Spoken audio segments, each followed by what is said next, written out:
आखिर किस योद्धा ने चलाए थे भगवान श्री कृष्ण के ऊपर 12 घातक तीर? क्या हुआ जब महाभारत के युद्ध के बीच में भगवान कृष्ण हो गए लहूलुहान?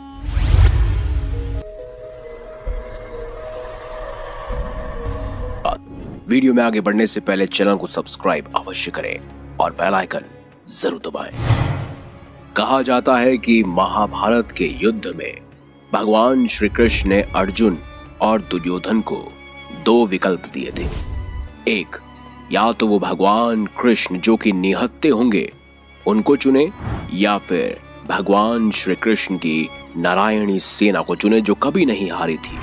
दुर्योधन ने नारायणी सेना को चुना और अर्जुन ने स्वयं भगवान कृष्ण को। अब ऐसे में सवाल उठता है कि भगवान श्री कृष्ण तो निहत्थे लड़ने वाले थे, तो फिर आखिर वो कौन योद्धा था जिसने स्वयं भगवान कृष्ण पर 12 तीर चलाए थे, यानी 12 घातक बाण छोड़े थे? तो आपको बता दे वो कोई और नहीं बल्कि स्वयं सूर्यपुत्र कर्ण थे। तो अब चलिए जानते हैं आखिर उस समय हुआ क्या था जो कर्ण को 12 तीर भगवान कृष्ण पर छोड़ने पड़े। ये बात थी युद्ध के 17वें दिन की, जब कर्ण और अर्जुन आमने सामने थे।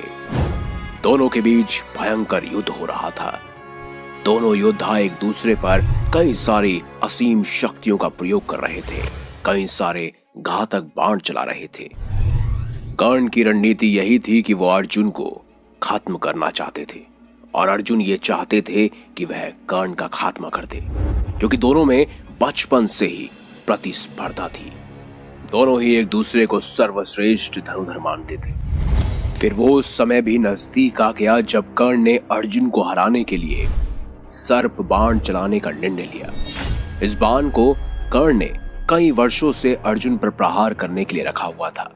वास्तव में यह बाण पाताल लोक में अश्वसेन नाम का एक नाग था जो अर्जुन का परम शत्रु था, और उसकी शत्रुता का मुख्य कारण था खांडव वन में अर्जुन ने उसके पूरे घर को उजाड़ दिया था और सर्प जो रह रहे थे खांडव वन में उनको वहां से हटा दिया था। अश्वसेन तभी से अर्जुन को मारने के लिए मौके की तलाश में था। कई सारे धार्मिक सीरियल्स में महाभारत के आपने देखा होगा कि वो कहते हैं कि उन्हें तक्षक नाग मानना चाहता था। महाभारत के विभिन्न ग्रंथों में उन्हें अलग अलग नाम से दर्शाया गया है। कोई अश्वसेन कहता है तो कोई तक्षक नाग। और मुख्य युद्ध के तौर पर अश्वसेन ने पहले ही कर्ण के बाण को चुन लिया था, क्योंकि वो जानते थे कि सिर्फ और सिर्फ कर्ण ही अर्जुन को मार सकते हैं। वो मौके की तलाश में थे। कर्ण को सर्प बाण का प्रयोग करते देख अश्वसेन खुद उनके बाण पर जाकर विराजित हो गए। कर्ण ने अर्जुन पर तीर का निशाना चलाया। अर्जुन बाण का रूप धारण किए नाग को पहचान नहीं पाए, जबकि अर्जुन का रथ चला रहे उनके सारथी भगवान श्री कृष्ण ने अश्वसेन को तत्काल ही पहचान लिया और अर्जुन के प्राणों की रक्षा के लिए भगवान श्री कृष्ण ने अपने पैरों से रथ को भूमि पर दबा दिया। रथ का पहिया जमीन में धंस गया। घोड़े बैठ गए और तीर अर्जुन के गले की बजाय उसके मस्तक यानी कि उसके मुकुट को छिटककर धरती पर जा गिरा।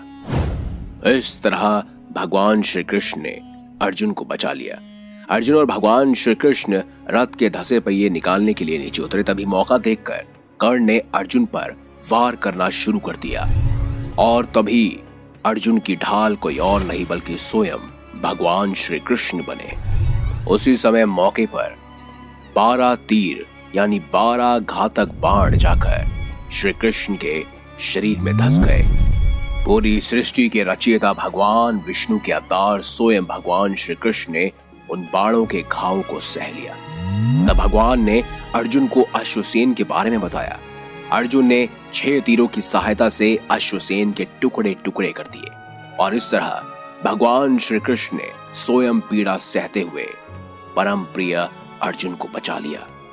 सिर्फ इसी वजह से कर्ण के 12 तीर स्वयं भगवान कृष्ण ने खाए थे।